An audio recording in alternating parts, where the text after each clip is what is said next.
السلام عليكم ورحمة الله وبركاته. مرحبا بكم في قناة سنومة تيف الإخبارية المتميزة.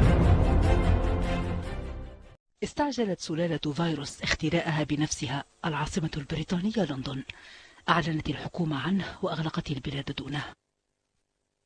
تسرع فراقها عن الجوار الأوروبي.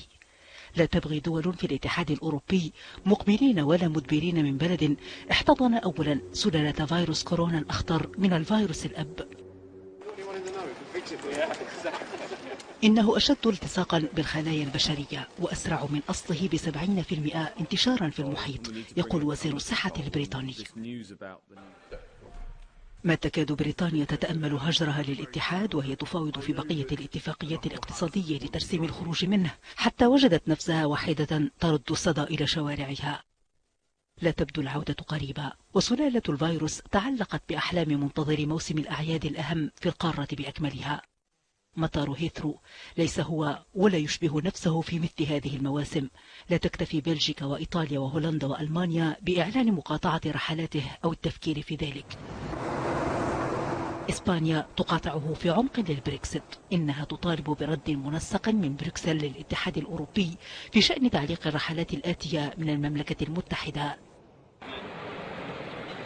يحملون كأنهم بريطانيا ذنب ظهور الفيروس لديها، تماما كما حملت ووهان الصينية ذنب ظهور سلفه في شوارعها، رغم أن السلالة الجديدة نزلت بالدنمارك وهولندا وأستراليا، غير أن منظمة الصحة العالمية نسبت ظهور السلالة لبريطانيا.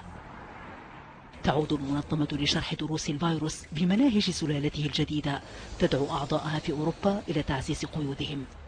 أوصت أيضا بتوسيع قدراتهم على تحديد ماهية سلالة الفيروس قبل الحصول على مزيد من المعلومات عن أخطارها.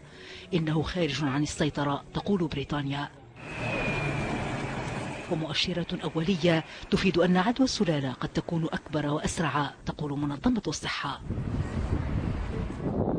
تتعطل قطرات البرء من فيروس كورونا ويتأخر الأمل في العودة إلى حياة سابقة. ألمانيا تقول إن اللقاح بالكاد يمهل الموت في تخطي الرقاب. ستجتر الوقت عين لندن، قد تغني الجميع عن الدمع لحظة الفراق في زمن الأعياد، إلى حين يكشف الابن العاق للفيروس المتطفل عن ميعاد رحيله.